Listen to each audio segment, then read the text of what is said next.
عند الاستنجاء لما بياخد على ايده مي، قضى حاجته واخذ على ايده مي وبيفز، اذا ما نشف وجب عليك قضاء الصيام.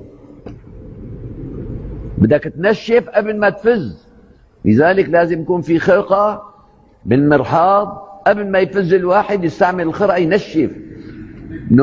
استعملت الماء لما بتفز بيكون في بعض النقاط الماء لما بفز الإنسان تلتصق الإليتين، فالمخرج تمتص ماء الماء، فأي نقطة ماء دخلت من المخرج من الفم أو الأنف أو المخرج يفسد الصيام.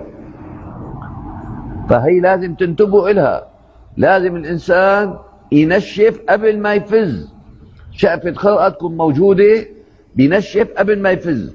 فإذا فز من غير تنشيف وفي آثار للماء فعليه قضاء هذا اليوم.